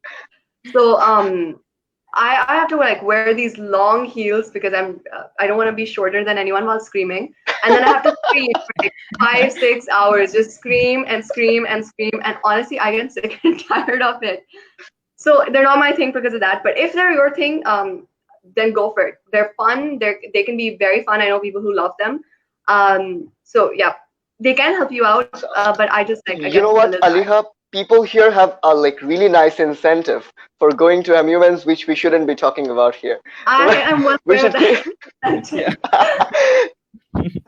So, but I think going to MUNs helps you find, as you have said, a platform. You see, Yeah. not a lot of public speaking platforms are there. So you need to find a place where you can have a legitimate place to express yourself. And I think MUN can act as a good way to get started or good way to get continued. Definitely. And they also help you develop essential people skills. They help you communicate with people in a way that they listen to what you're saying and believe you and want to trust you. I think that's manipulative but necessary. As Mehboob said, a necessary evil in the world. Yes. Okay, so we can move on. Okay. Yes. Like if you guys do not mind, can I fill up my bottle and like do my hairs a bit and Sure, sir. like Aliha, I'm going to leave you for 5 minutes and then I'm going to come back. All right? Take your time. It's perfectly fine. And that rhymed. Thank you, friend. Okay. Okay, so Aleha, from a question from Muntasir Monowar. What may be the most effective step to master proper accent along with the proper pronunciation? Watch videos, watch movies, because that's how most people pick up their accents and try. Because so think about it: when you're a child and when you want to pick up certain pronunciations or a particular type of accent, you interact with those types of people that will help you familiarize yourself with that accent. So now, what you want to do if you want to develop it a little later on, which I think you should be proud of the accent that you have. But let's say in the instance that you really do want to switch it, and if you're bent on switching it, then familiarize yourself with the accent that you're most attracted towards and the pronunciation. Watch videos, try to get into a learning class of that accent or of that language in particular with the pronunciation. And just I think speak in it as much as you can, because practice may not make perfect, but practice helps you pave the pathway for perfect. I have a very, a bizarre way of correcting my pronunciations. Previously I was not that much good in my pronunciation. Oh, Sajid, we're talking about accents and pronunciation. I'm so excited Okay. about it. So Ali had told it. I am sharing my a very bizarre opinion. I do it a lot. Sajid, you might know, I sing very badly. I am very bad at singing, but I love singing a lot. That's why people are telling not to sing. Like they're telling in the comment section, like, stopping you from. So what I do is, I sing English songs just the way they pronounce and the accent of singing. I do it like that, and I think this improves the pronunciation, not the accent. It can, if you love singing, it can affect your pronunciations a lot. Yeah. If you try to sing it like them. I would agree with the point of phonetics. I'm sorry, Aleha, I was again interrupting with you. You go on first. No, I'm done speaking. I already rambled on for an hour. So what I feel is, if it is about phonetics and your pronunciation, yes, that's someplace you can improve. But about accents, that's a really tough job, my friend, because it's a form of neocolonialism that we have been practicing for a long time. Like beauty standards that is existent in this subcontinent, that women have to be, or men have to maintain a certain standard to be termed as so-called beautiful. And as well as in case of you have to sound really British, you cannot I don't think Jyoti is around, and I think if I speak about it, she's gonna mind, but I'm gonna be very blunt about it, because British accent is good for British people, not for Bangladeshis, not for Indian or Pakistanis, because you have your own culture and that represents you, that distinguishes you from others, and you should keep on to that. I really feel that you don't have to worry about accents.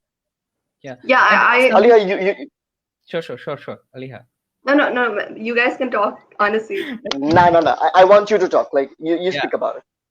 I just wanted to say that you should be proud of your identity and try to make the most of it, because it's what makes you unique. Because honestly, there are thousands and thousands of I want to say white people, because usually we do try to glorify those accents. I mean, I've been guilty of it too, but there's so many of them, and there's so little Pakistanis, Bangladeshis, Indians who are entering into the world of public speaking, and that makes you unique. And I think that if you're so worried about the way you're speaking, it's going to take away from the crux and the meat of what you're saying. So just focus less on those things, focus less on style, focus more on what you're saying. Because honestly, that on the way up for me, I would care a lot more if the person has something of substance versus if the person says it really nicely, if that makes sense. Mehboob, you can continue. Perfect. Yeah, I want to add another thing. There are a lot of people who are confused with the meaning of fluency and accent. These two are totally different. Agreed. Accent, whatever we have in Bangladesh or in Pakistan, we should be proud of it, as you said, because it is our accent. It is naturally, it comes. But fluency is what we can practice and master it, because it is the continuity of your speech. And I believe people will not confuse them that much, because it creates a lot of problem, about the accent and exactly fluency issue. Yeah. We could move on. Yeah, we can move on. Mahbub, do you have any questions written for Aleha? Like, I think you prepared something and we totally deviated from that. No, it's all right. It's all right. I post them in the middle of these questions. It's fine. Okay. It's an interesting one. As you have come through a lot of competition sessions in your career, and obviously with people as good as yourself, or some even better, so my question is, have you ever doubted yourself? Yes, all the time, actually. I doubt myself to this day. I don't know why I have very bad self-esteem issues. That's not healthy. I think some degree of doubting yourself is healthy because it keeps you motivated. It always tells you that you can be better and that you can do better. But when it gets to a certain point where it's unhealthy for you, and that you're honestly never happy with what you've accomplished, which is, I feel like, sort of where I'm at or have been for a while, because I am a bit of a perfectionist and I am a little bit hard. I'm quite hard on myself. I feel like most people are. I just feel like when you have those unrealistic standards, then it gets very toxic because you create that toxic environment for your own self. And they are right when they say that, you know, your biggest critic is yourself. And I'm pretty sure that everyone here relates to that. So yes, there have been loads of moments of doubt. But if there's anything that counts, know that you'll get through them and that everything does pass, because at the end, there are lots of people who are there to offer you support and help and assistance whenever you need it. And it's just important to keep yourself grounded by the memory of those rather than the insecurities that are touching and clawing their way through you at that point. It's important not to give Can I too share much a weight. personal experience with this? Aleha, can I share something personal? So I have this participant, like my participant. I call them my participants because they were in my group.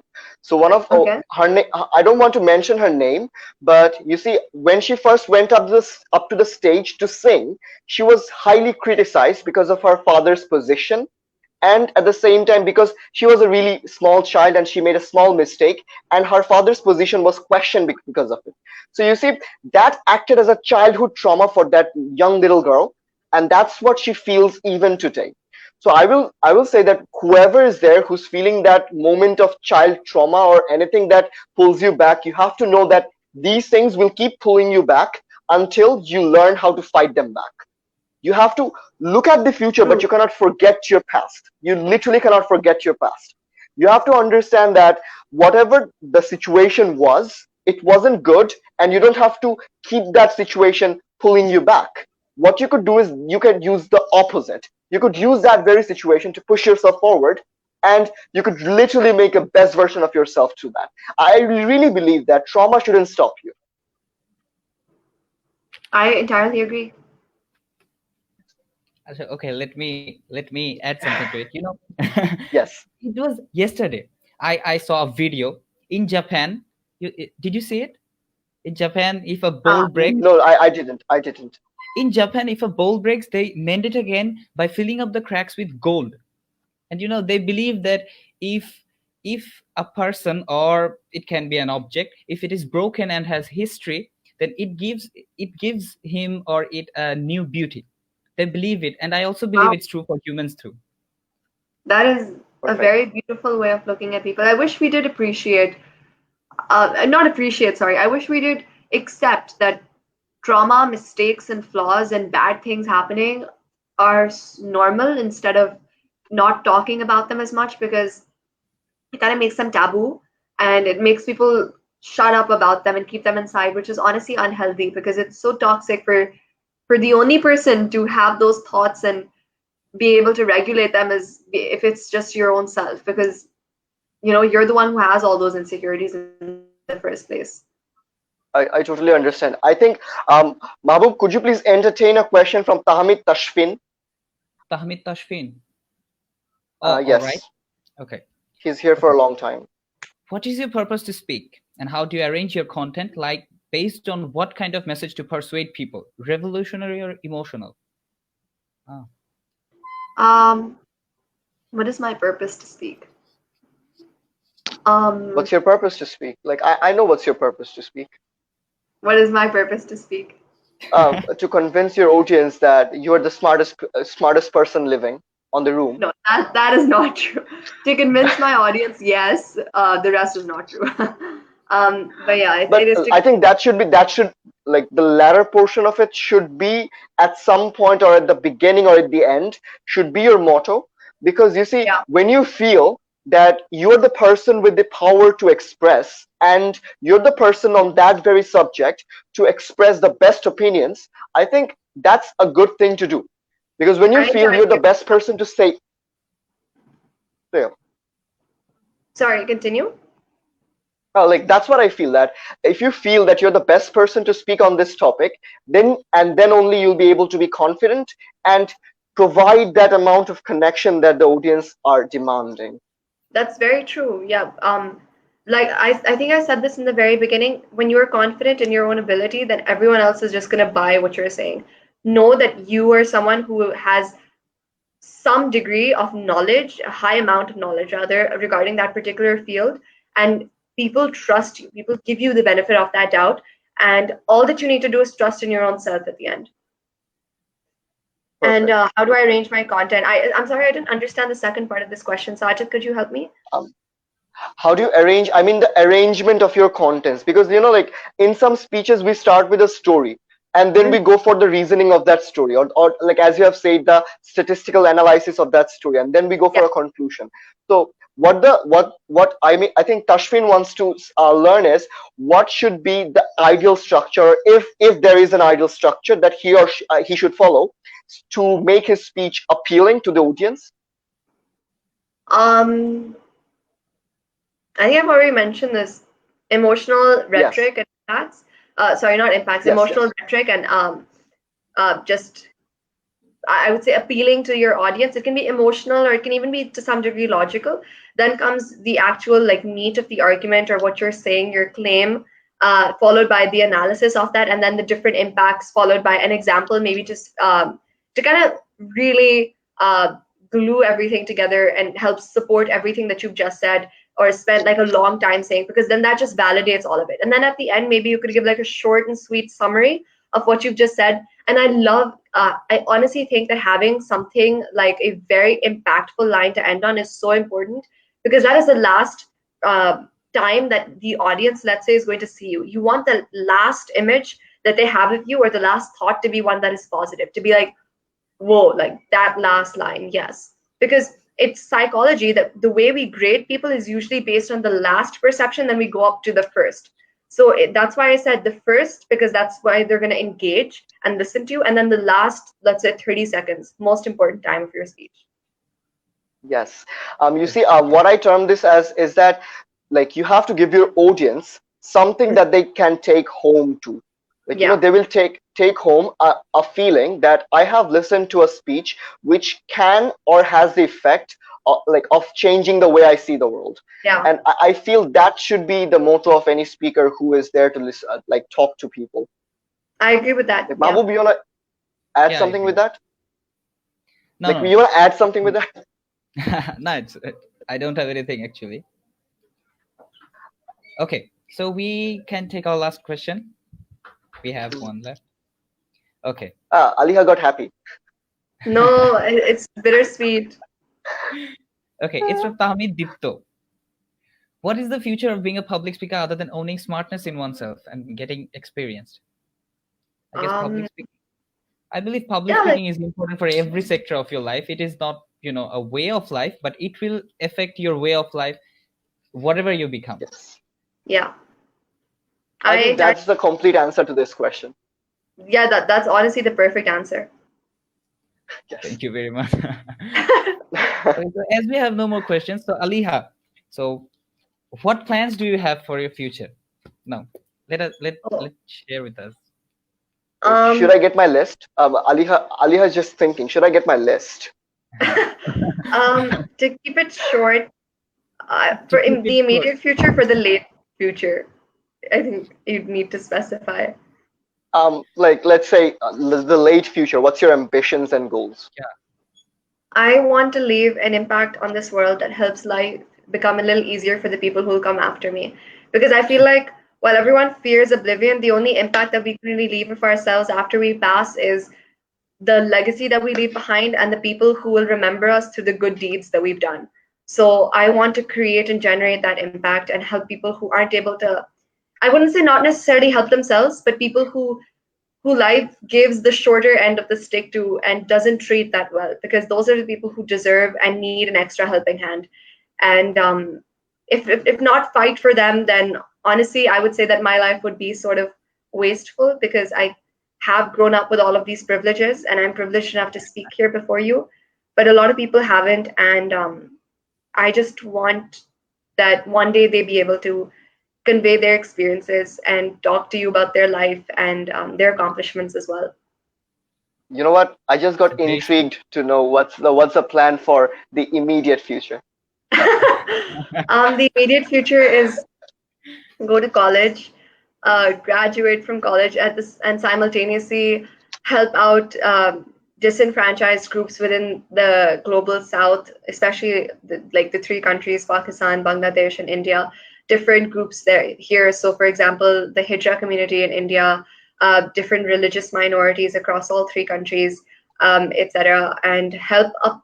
I would say help uplift the countries as a whole while doing so. So, increasing educational access for individuals, increasing the access that they have to clean water and food through different means.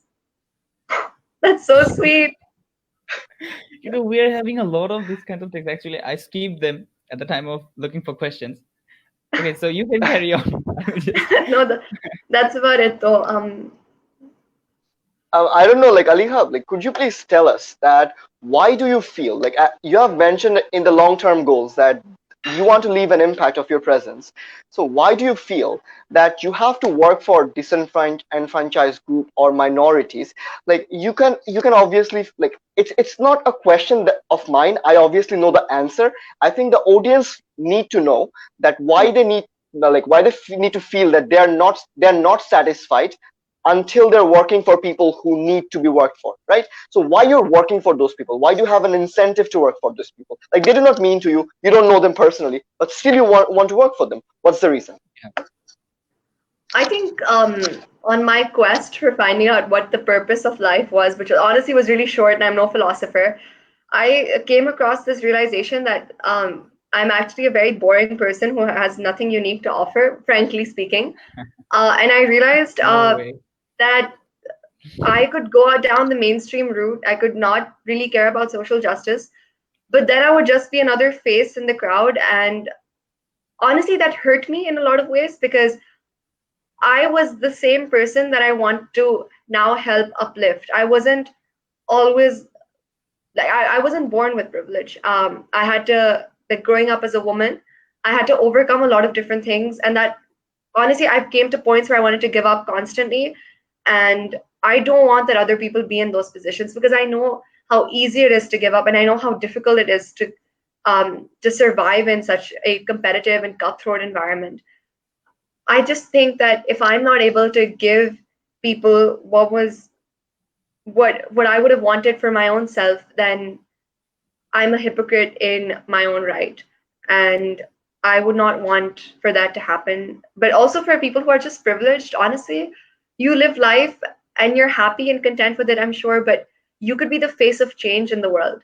So why would you not want to be that? Why would you not want to be the person who leads that change and be remembered? Because honestly, people who follow the system are rarely ever remembered. It's always the person who goes against it. And I would say, if not for the sake of the people who are suffering, do it so that you could be the face of that change. Now I'm 100% That's sure wonderful. all the audience who are watching, they're like me. They are now thinking, they are very much intrigued. Like, They're very much rethinking their life. Like, what have I done and what I'm going to do? And they are surely thinking of changing their plans for future. Whenever now any people will ask them, that will be the answer. I'm sure all of you, and you included, Mehboob, are already incredible people, I can tell. And I'm sure everyone watching this as well is already just a very empathetic and compassionate person who would have done all of this without me even having to say it, frankly. You too, Sajid. You know what, Aleha? I took that. So you know what I felt? I never had the ambition to go to people or work for people who do not mean to me. But you see, after interacting with so many people, I think interaction gives you some incentive that, all right, there are people who are suffering and it's your responsibility to act for them. Because as you have said, you might have expected the same thing from somebody else. Yeah. So if you ask me, I'm a person who wants to go to a good college, get a good job, get a good salary, and get a well-paid future for my family. But you see, that's not life. That's not the end of life, because life and the world and the people in it, they are somehow connected, and you're inside that web of connection as well.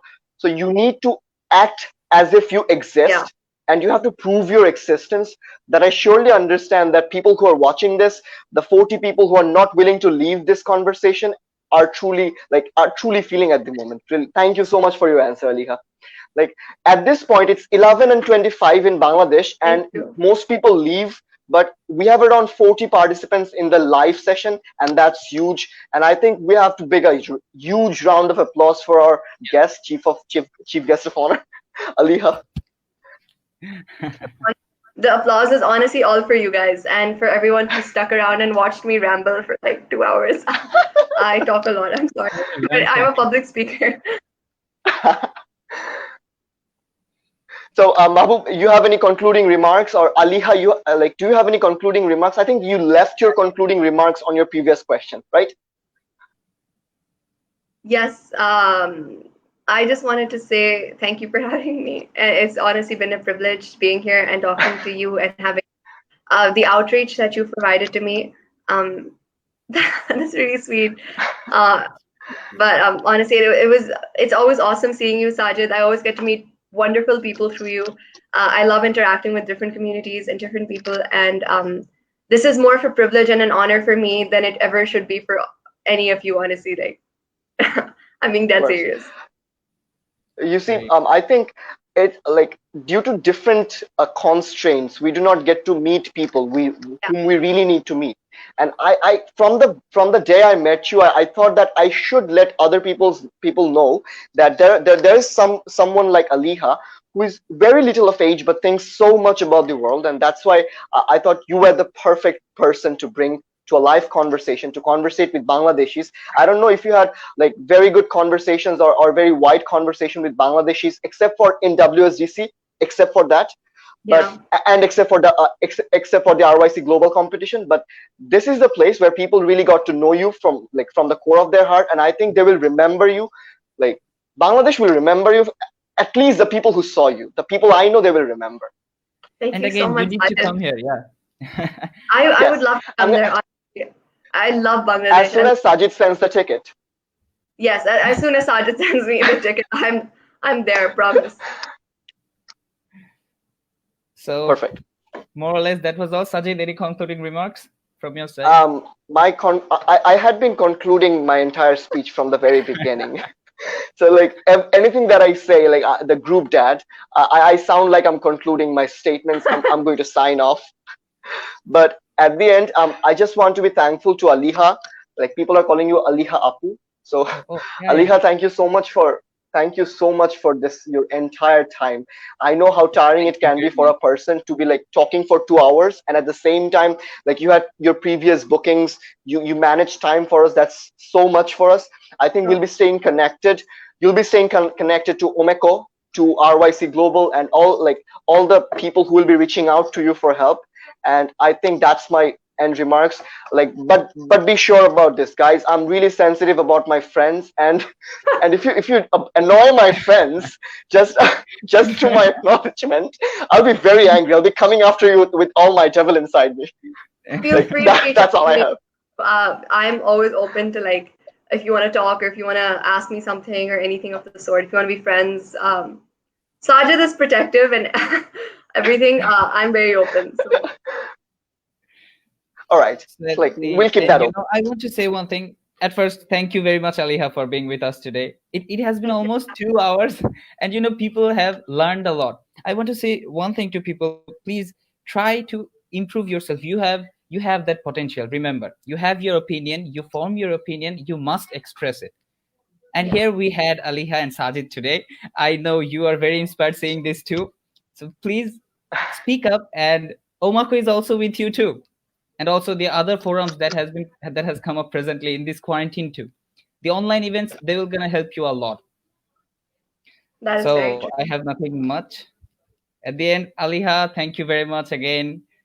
Thank you so much. So the viewers who are watching this, you're watching this, you might want to go right now because we're gonna end this session. Aleha, can you ask them to go in a good manner? Guys, go. Stay safe, stay quarantined, stay healthy, and keep speaking. And now we can end it. Amazing. So End we're it. going bye-bye. Okay.